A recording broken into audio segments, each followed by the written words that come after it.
I'm divorcing you because my mistress is pregnant with a son. You're a defective product for not bearing a son. So get out. Mistress?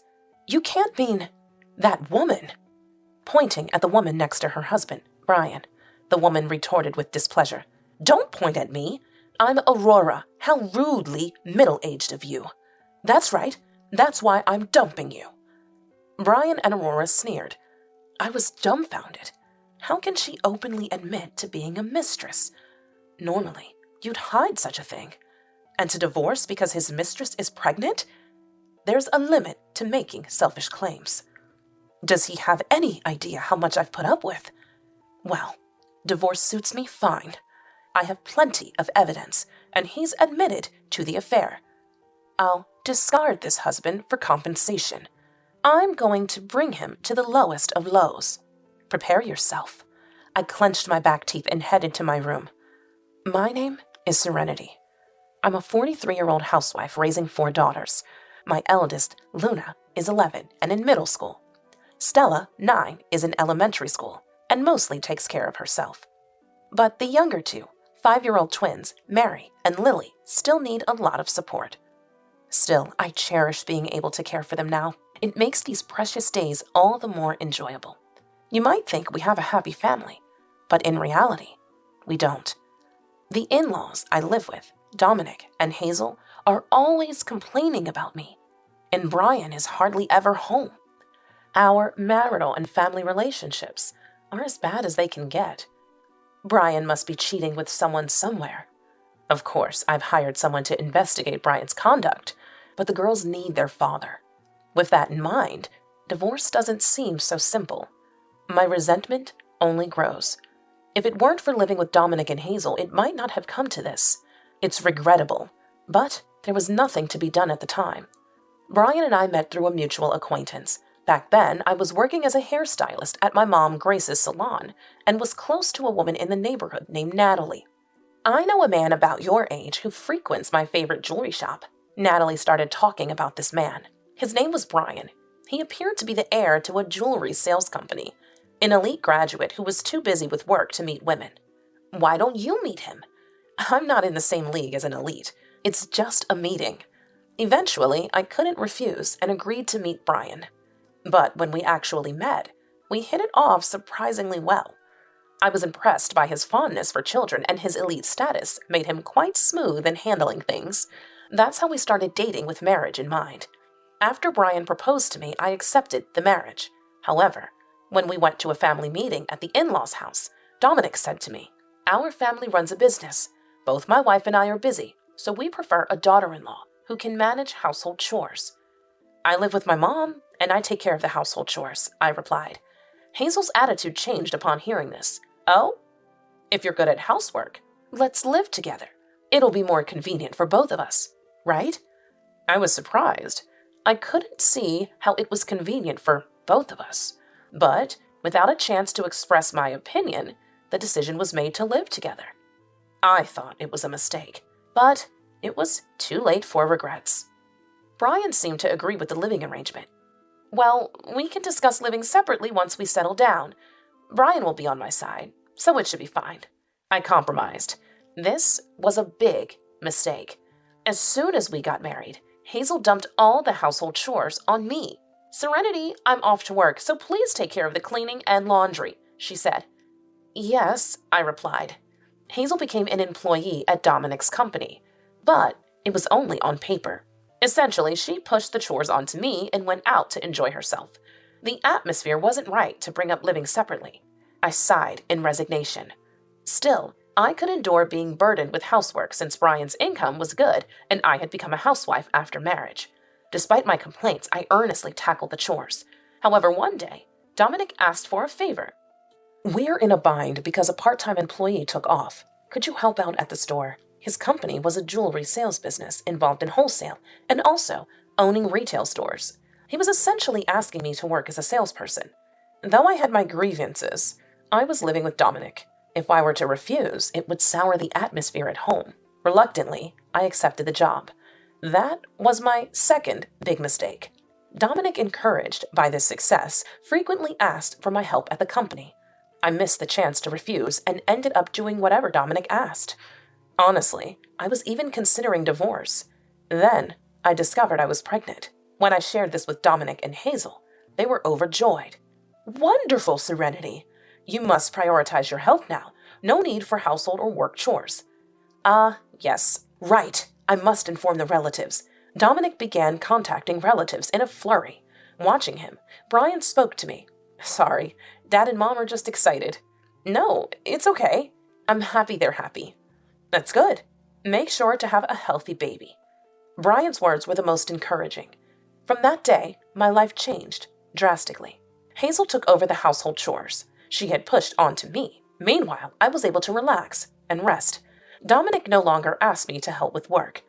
This way, I can look forward to a calm delivery. Several months later, I gave birth to a healthy baby girl without any complications. However, when Dominic and Hazel came to see the baby, their faces fell with disappointment. Despite feeling anxious, I showed them my daughter. Look, a healthy girl. We named her Luna. Oh, that's a nice name, Hazel said, clearly disappointed. Dominic felt the same. Well, having a sister will make a boy grow up strong. Make sure the next one is a boy, he said. Yes, I replied, confused. After Dominic and Hazel left, I asked Brian about their strange behavior. Was something wrong with Dominic and them? Probably because it's a girl, he guessed. What do you mean? As I pressed, Brian began to explain with a dejected look. His family had been running a company since his grandfather's time, and as it was a family business, there was a need for a male heir. Dominic and Hazel had been hoping for a boy, so my giving birth to a girl was a disappointment to them. Well, make sure the next one is a boy, Brian said, looking dissatisfied. I was furious. Was he suggesting that a girl couldn't be a successor? That's not true. Girls can work too. In fact, for jewelry sales, a girl might even have an advantage. What's wrong with these people? I found myself wanting a divorce right away. But with Luna here, that wasn't an option. I'll endure at least until Luna is grown. After being discharged from the hospital, my life reverted to how it was before pregnancy. Every day, I was burdened with household and work duties, on top of taking care of Luna. Enduring the pain, I carried on with my life.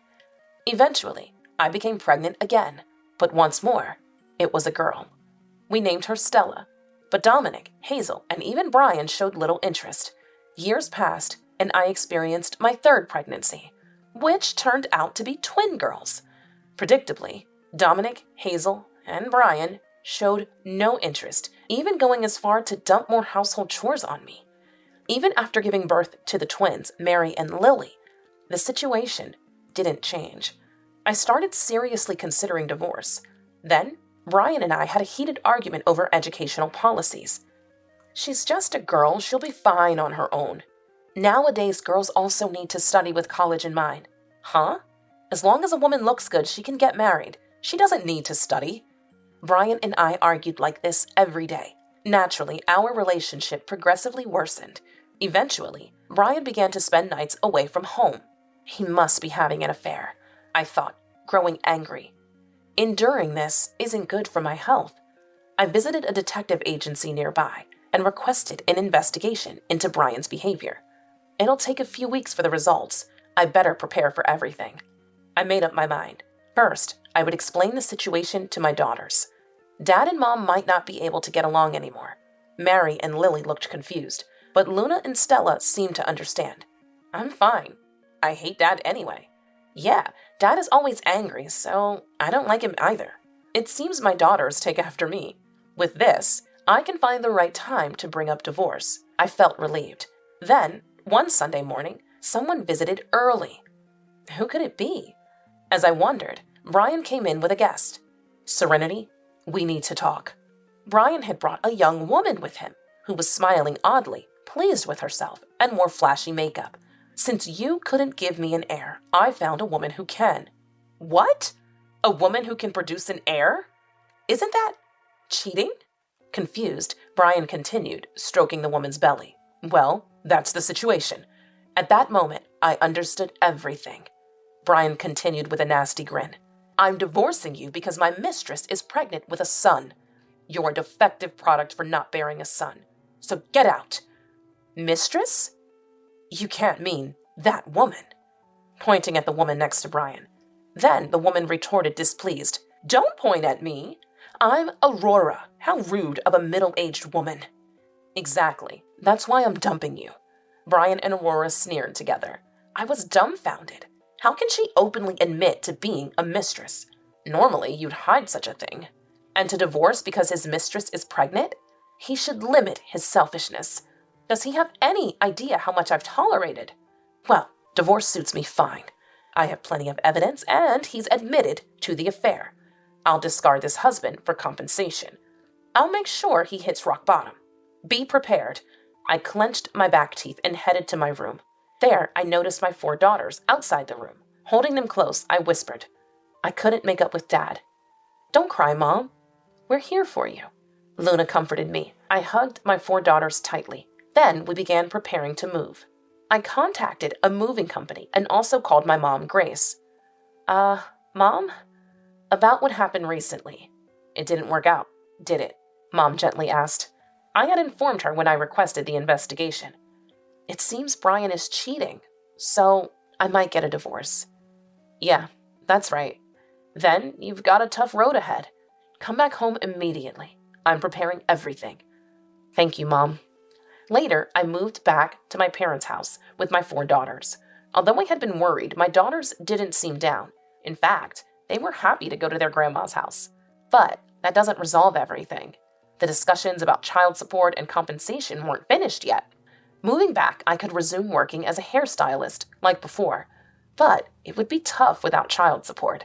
I hope we can have a reasonable discussion. That was my only concern. After moving, I started discussions with Brian about compensation in the divorce proceedings. But, as expected, we were at an impasse. You're divorcing me because you cheated. It's because you couldn't bear a son. I haven't done anything wrong, Brian boldly claimed. Does he not think cheating is wrong? I was appalled by his childish attitude. Eventually, months passed without any resolution. By then, Brian had stopped answering my calls. I guess I have no choice but to go to his office. I was contemplating this when suddenly my mobile phone rang. It was Brian on the other end. Serenity, can you talk right now?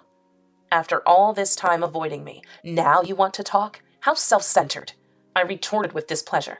Brian went silent, so I hurried to continue before he could hang up. So, what do you want to talk about? I was wondering, would you consider remarrying me? I thought I had misheard, so I asked Brian to clarify. Did you just say remarry? You're joking, right? I'm not joking. Things are just the worst right now. Brian sounded quite down. Despite the hassle, I asked why. Brian then shared his story. A few days before the call, he received a message at work from his parents that Aurora was about to give birth. Thinking the long-awaited son was arriving, Brian rushed to the hospital.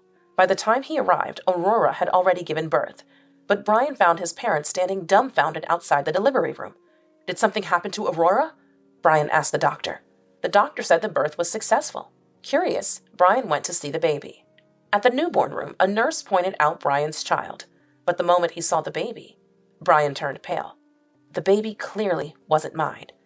But if it was just born, I began suggesting perhaps it was too soon to tell, but Brian interrupted loudly. The baby's skin was dark, but Aurora and I are both white. It was evidently not his child. I figured as much. I found myself responding. Brian retorted with displeasure. What do you mean by figured? Before you decided to divorce me, I had an investigation done on you, I explained. An investigation? Brian was shocked. I continued nonchalantly. I had your affair partner, Aurora. Was that her name? I had her investigated too. And? She had other men she was close to, including a black man. Maybe he's the real father, I teased. But I thought, you really believe that? It's laughable. Like a young woman would be satisfied with a middle-aged man. I laughed loudly at him. Brian's anger exploded, raising his voice. Shut up! Don't laugh! Ignoring Brian's words, I laughed heartily before bringing up the subject of child support and compensation. About the child support and compensation. Shut up! I said we should remarry. And I said no, I yelled back, and Brian shouted even louder. If you don't want to remarry, then you raise the kids. That's the condition for paying compensation and child support. What an outrageous thing to say. I was so appalled I was left speechless, and he hung up on me. After that, the phone went unanswered. If he won't take my calls, we can't talk. I don't want to see him, but I guess I have to go to his company, I muttered as I shoved my mobile phone into my pocket. Then I went down to the beauty salon below. Natalie, a client, was waiting there, and Mom was attending to another client. I greeted Natalie with a friendly smile. Sorry to keep you waiting. It's okay, but I'm sorry for the trouble with that matter. Natalie was considerate enough to not mention Brian's name. No, it's fine. We're just arguing about the compensation. Are you really okay? Natalie looked at me with concern. I faked a smile. He doesn't think he's done anything wrong, so he doesn't plan to apologize. That's tough. It would ignite a firestorm if it got out on the internet, but I don't plan to blow things up that much. I laughed as I responded. I noticed Mom's client eavesdropping. It's better than bad rumors spreading. I pretended not to notice and started my work. Eventually, Mom's client left while I was cutting Natalie's hair. Then, Natalie spoke up. Serenity, about the client just now. Shouldn't you have asked her not to spread the word? It seemed Natalie also noticed the eavesdropping.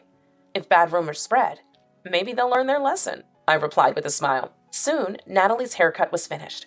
I left the rest to Mom and retreated to the back. Then I tried calling Brian again, but he didn't answer. A few days later, on a day the beauty salon was closed, I went to Brian's company. However, Brian wasn't there. I was told he was at the store. Reluctantly, I headed to the store. As soon as I entered, I heard a familiar voice. Oh, what brings you here? Looking up, I saw Hazel standing at the counter. It's been a while. How vulgar of you to barge in here. Despite her bold words, Hazel seemed somewhat emaciated, likely affected by the revelation that Aurora's child wasn't Brian's. I addressed Hazel with a disdainful smile. Can't help it. He's been avoiding me. What did you say? I just want to be compensated. How do you plan to take responsibility? My words caused a stir among the customers in the store. Hazel, sensing the situation, began to panic suddenly. Please, not here. Stop this. But it's all about settling with money, right? That's better, isn't it? I said this exaggeratedly, causing quite a commotion around us. Unable to bear it, Hazel grabbed my hand and led me to the back of the store where Brian was working. Hazel addressed him. Brian, you have a visitor. Brian looked up, and our eyes met. Serenity? Since you've been ignoring me, I had to come to you. No, I wasn't ignoring you. It's just that... Brian became flustered. I told him, laughing. What about the child support and compensation? That is, well, you can pay, right, Mr. Future President? I said this sarcastically. Brian finally seemed to give in. All right, I'll pay. Just stop. This way, the discussion about child support and compensation finally began. However, this wasn't really a discussion. The details of the compensation had already been decided. It was just a matter of Brian agreeing and signing. He had been avoiding this because he was fixated on remarrying me. My visit was also to firmly reject any talk of remarriage. I watched Brian sign with a mocking smile. After leaving the store, I was approached by Aurora. She was wearing miserable clothes, a far cry from her appearance that day. Long time no see. What happened to you? You look terrible. I said this mockingly, and Aurora scowled. It's your fault because you wouldn't take the child. Aurora was kicked out by Brian because I refused to take her child, and she was blaming me. She didn't seem to understand the concept of reaping what you sow. However, this meant I would be criticized, so I diverted Aurora's attention. Don't complain to me. Ask Brian for child support. But Brian is angry that my child isn't his. Aurora looked down. I smirked unpleasantly. I'm sure he'll listen now. He was in a good mood since he listened to me. Of course, that was a lie. However, if Aurora entered the store, an argument was bound to happen. But then, it would seem as if, following our previous interaction, a disturbance had occurred. Brian's company's reputation could be destroyed in an instant. That's what I thought. Is that so? Then I'll go. Aurora entered the store. I watched her go, and then walked away from the shop. I didn't check what happened, but that evening, local news reported a woman causing a disturbance in the store. Hopefully, this taught them a lesson. I was smugly satisfied. However, a few days later, the situation took an unexpected turn. This was a few days after I met with Brian. While preparing to open the shop, the store's phone rang. Thank you for calling. Is this for a reservation? I assumed it was a customer and responded with the usual greeting. However, what came through the phone was Hazel's voice, mixed with the sound of a commotion. This isn't about a reservation. What have you done? Hazel? I asked, taken aback. Hazel raised her voice. It's your doing, isn't it? The store is swamped with people right now. Excuse me? The store is popular. Is that what you mean? No. Everyone's here to cancel their orders. The call ended abruptly with loud voices in the background, leaving me perplexed. After getting permission from Mom, I headed to Brian's company store. As I approached, I saw a huge crowd outside. Dominic, Hazel, and Brian were trying to calm the gathered crowd. Soon, Hazel spotted me. The moment she did, Hazel raised her voice. What are you going to do about this? What happened here?